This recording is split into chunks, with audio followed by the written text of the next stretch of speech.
And then ఇక other characters మీరు consider చేసింది కానీ అది కానీ అప్పల్ సూరి క్యారెక్టర్ జగపతి బాబు టోటల్గా ట్రాన్స్ఫార్మ్ అయిపోయాడు. జగపతి బాబు అని తెలుసుకోవడానికి అతని కళ్ళు, ఆ తర్వాత అతని వాయిస్ వింటే కానీ అర్థం కాదు. వాయిస్‌నే అఫ్కోర్స్ మీ గుర్తుపట్టారండి ఫస్ట్. ఇంటర్వ్యూల ద్వారా నాకు తెలిసిపోయింది కాబట్టి, గెటప్ చూశాను కాబట్టి అయింది. కానీ నిజంగా ఎవరైనా కొంచెం కొత్త వాళ్ళు చూస్తుంటే కనుక అతను గుర్తుపట్టలేనంతగా ట్రాన్స్ఫార్మ్ అయిపోయాడు. మనకి జగపతి బాబు కనపడకుండా మీరు అప్పల సూర్యనే మీరు కనిపించేలా చేయటం అనేది మీ కాన్సెప్ట్, మీ డిజైనింగ్ అది చాలా అద్భుతంగా చేసాడు. తను కూడా చాలా అవును సార్, మీరన్నట్టు ఒదిగిపోయాడు. అవునండి. మీరన్నట్టు అప్పల్ సూరి క్యారెక్టరే ట్రిగ్గర్ చేస్తది సార్ కథకి. ఏ ఎమోషన్ కావాలో అప్పల్ సూరే జెండా పట్టుకొని పెద్ది చేతిలో పెడతాడండి. అక్కడి నుంచి పెద్ది తీసుకొని ట్రావెల్ అవుతాడు సార్. అది కరెక్ట్. కరెక్ట్ సార్, మీరు ఏదైతే చెప్పారో అది. అందుకే అలా సార్ అప్పల సూరి క్యారెక్టర్ అన్న డ్రైవ్ చేయబట్టే లాస్ట్‌లో స్టేషన్ కూడా అప్పల్ వాల్స్ అయింది సార్. అది చాలా మంచి ట్రిబ్యూట్ అది.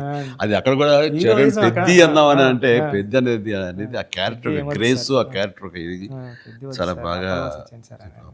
తర్వాత శివరాజ్ కుమార్ శివన్న ఆ క్యారెక్టర్ ఒప్పుకొని చేస్తాననటం అనేది ముందు అసలు ఫస్ట్ సక్సెస్ అవును సార్, అవును సార్. అది అదృష్టం నీకు. అవునండి, అవునండి. అంటే అంత మంచి మనిషి, అంత మంచి యాక్టర్ దాంట్లో ఒదిగిపోయి చేశాడు. చరణ్ని అదవాయించాలి, గదవాయించాలి, తిట్టాలన్నా సరే అంత స్టేచర్ ఉన్న వ్యక్తి. అతను అంటుంటే కూడా మనకి తండ్రి అంటున్న ఫీలింగే వచ్చింది కాబట్టి అది చాలా బాగుంది. అది జాహ్నవి క్యారెక్టర్, ఆమె క్యారెక్టర్ వరకు, ఆ సాంగ్స్ వరకు ఎక్సలెంట్. తర్వాత ఫైట్ కంపోజిషన్స్ కానీ అవి కానీ ఎక్సలెంట్. ముఖ్యంగా క్రికెట్ అనేది మనం గిమిక్గా చేయొచ్చు, అయిపోతుంది. కానీ కుస్తీ రెజ్లింగ్ అనేసరికి ఏమవుతుందంటే బాడీ ట్రాన్స్ఫర్మేషన్ కానీ అవును సార్. దానికి తగినట్టుగా మనిషి మారిపోవటాన్ని అన్ని రకాలు చేసిన ప్రయత్నాలు కానీ అది ఓవర్ నైట్ కాదు. అది చరణ్ ఇంట్లో ఎలా కష్టపడేవాడు, ప్రతిరోజు నేను విట్నెస్ చేసేవాడిని. నైట్ ఎర్లీ మార్నింగ్ లేచి 5 లేచి వాడు 6 to 7 చేసి 9 o'clock మీ సెట్కి వచ్చిన తర్వాత మళ్ళీ నైట్ నువ్వు 9 వదులుతావా 8 వదులుతావా వచ్చి నీరసంగా వచ్చి కూర్చుని పోయి మళ్ళీ కాస్త సూప్ ఏదో తాగి మళ్ళీ జిమ్కి వెళ్ళిపోయేవాడు. చాలా కష్టం. పైగా అంతా ఆ 70 days వెజిటేరియన్ మీదే ఉన్నాడు. మాల్లో ఉన్నారు స్వామి. ఉండి ప్రోటీన్ కోసం ఎంత ఇదంటే హై ప్రోటీన్ కావాలి, నాన్ వెజిటేరియన్ తినకూడదు. దానికోసం ఎలా కష్టపడ్డాడు, ట్రెడ్మిల్లో జిమ్లోని ఎలా ఇదయ్యాడు అనేది చూస్తుంటే అబ్బా ఇంత అవసరమా, ఇంత కష్టపడాలా, మనం చేసాం కష్టమైన క్యారెక్టర్లు, రిస్కులు చేసాం. కానీ ఇంత చేస్తున్నాడు ఏంటి, దీని ప్రతిఫలం ఎలా ఉంటుంది అంటూ వాళ్ళ అమ్మాయి అయితే భగవంతుని దండం పెట్టుకుంటూ కోరుకుంటూ ఇంత కష్టమైన ప్రతిఫలం రావాలని. ఎందుకంటే అంత కష్టపడి జనం ఆమోదం పొందకపోతే మొత్తం అంతా ఇదైపోతుంది, వ్యర్థమైపోతుంది. ఇంకా కష్టపడితే ఇంతైనా ప్రతిఫలం అనే ఒక డిసప్పాయింట్మెంట్ వస్తుంది. కానీ ఇప్పుడు ఏంటంటే ఎంత కష్టపడితే అంత ఎప్రిసియేషన్ వస్తుంది అనేది ఈ పెద్ద క్యారెక్టర్ తను కష్టపడినందుకు, జనాలు దీన్ని యాక్సెప్ట్ చేసి వెల్కమ్ చేస్తున్నందుకు, నీరాజనలు పలుకుతున్నందుకు హ్యాట్స్ ఆఫ్. సార్ నా ఫేవరెట్ ఏంటంటే సార్, ట్రైన్ దగ్గర లెగ్ పెట్టడానికి బిఫోర్ వచ్చి ట్రైన్ ఇలా పట్టుకొని రెండు ఇలా పట్టుకొని ఒకసారి బయటకు వస్తారు కదండి ఫ్రేమ్లో, అప్పుడు చరణ్ సార్ ఎక్స్ప్రెషన్ ఉంటుందండి. కళ్ళు అలా మూసి ముందండి జస్ట్ అలా ప్లెయిన్గా శూన్యంలోకి అలా చూసి అప్పుడు లెగ్ పెట్టడం స్టార్ట్ చేస్తారండి. అప్పుడు అందరూ క్లాప్స్ అక్కడే కొట్టేస్తాను సార్. అంటే అలాంటి అంటే చరణ్ సార్ అంత ఇన్వాల్వ్ అయిపోయారు సార్. అంటే ఈ కథ చెప్పడానికి కూడా మేము కారణం జనరేషన్ని ఇన్స్పైర్ చేద్దామనండి. అంటే మేము ఇప్పుడు స్కూల్స్కి వెళ్తాం కదా సార్, అప్పుడు స్కూల్స్కి వెళ్తే స్కూల్ అంటే క్లాస్ రూము బ్లాక్ బోర్డేనా, వాని వెనకాల ఒక ప్లే గ్రౌండ్ కూడా ఉంటుంది దాని వెనకాల అని చెప్పడానికి ట్రై చేస్తాం సార్ ఇద్దరు. అంటే ఆట స్థలం అంటే అమ్మ కడుపులో ఉన్న 9 months ఆడుకోవడానికి ఉంటుంది గ్రౌండ్. బయటకు వచ్చిన తర్వాత స్కూల్లో పిల్లలకి ఇప్పుడు చూస్తాం సార్, ఏ స్కూల్కి గ్రౌండ్ ఉంది సార్, బిల్డింగ్స్ ఉన్నాయి అంతండి. అది చెప్పడానికి ఇన్స్పైర్ చేద్దాం, ఏదో మంచి మాట చెప్పి.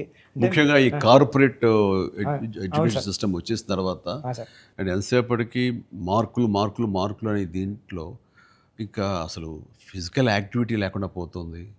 అందులో ఇప్పుడు ఈ బొమ్మని రాని ఒక మాట అంటాడు, చేతిలో వచ్చేసింది సార్ అంటాడు. అందులో ఎన్నో ఆటలు ఉన్నాయి సార్, ప్లే గ్రౌండ్ ఎవరు వెళ్ళట్లేదు సార్ అని.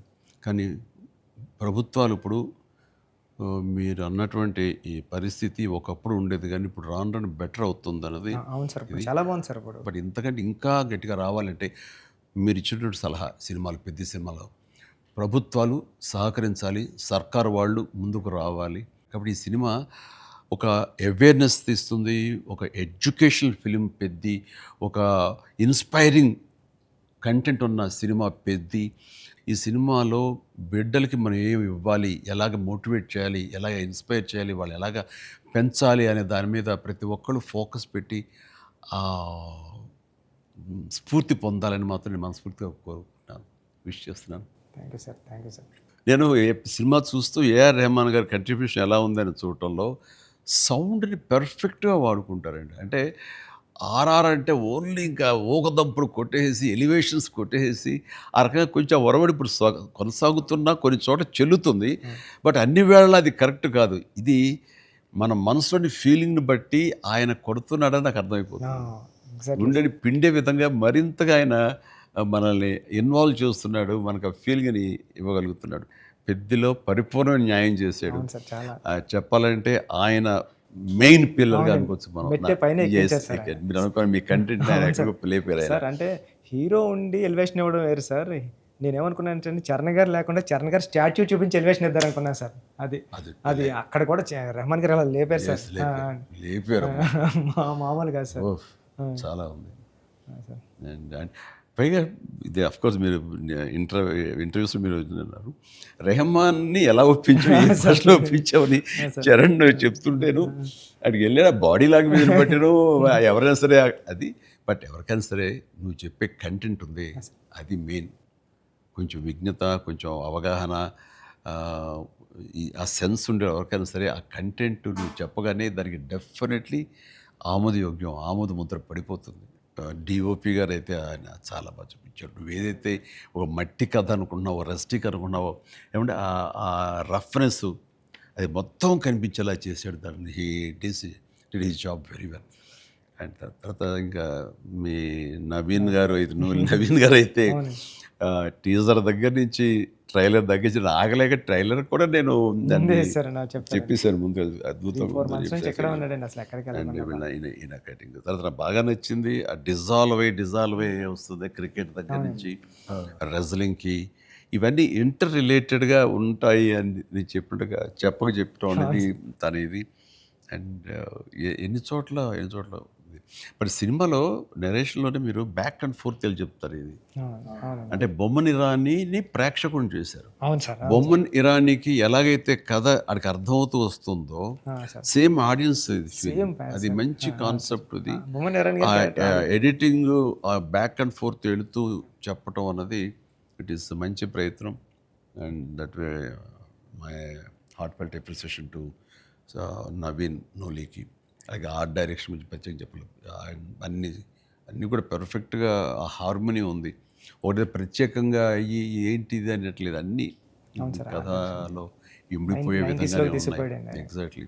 ఆ యంగ్ విలన్ దివ్యందు వీళ్ళందరూ కూడా చాలా బాగా కంట్రిబ్యూట్ చేశారు.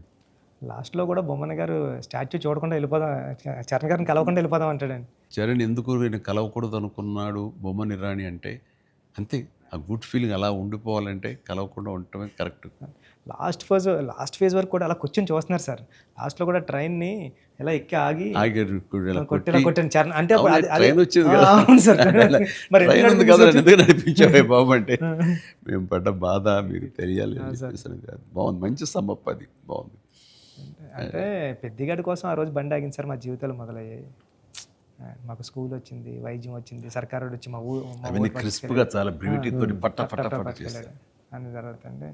లాస్ట్లో మళ్ళీ వస్తారు కదండి చరణ్ గారు స్క్రీన్ మీదకి, పెద్ద నరుస్తాడు కదండి. అది ఎక్కడ బర్ణ వల్ల తెలియలేదండి ఎవరికైనా. బొమ్మన్ గారికి గట్టిగా పట్టుకుని పెద్ద అని అరిస్తే అప్పుడు కొండల మధ్యలో కుక్కను పట్టుకుని వెళ్తూ ఉంటారు. డిసప్పర్ అయిపోయి అనుకోకుండా పుడతామేటి మళ్ళీ చూస్తావేటి మళ్ళీ ఇలాంటి సినిమాని ఇలాంటి సినిమాని మళ్ళీ చూస్తావేటి అనిపించింది. అది ఫెంటాస్టిక్. సతీష్ గారికి ఇది ఒక ప్రౌడ్ ఫిల్మ్ ఇది. అండ్ ఆయన ప్రైడ్. ఆయన ఇంకా తర్వాత బోర్డు సినిమాలు తీయచ్చేమో కానీ ఇది ఇచ్చేటటువంటి సాటిస్ఫాక్షన్, ఇది ఇచ్చే గుర్తింపు, ఇది ఇచ్చిన రెస్పెక్ట్ కానీ అది సతీష్ గారు యూ డిజర్వ్ దిస్. అండ్ దీని వెనకాల మీ సపోర్ట్, మీ ఇలాంటి సినిమా తీసినందుకు నాకు కూడా చాలా ప్రౌడ్.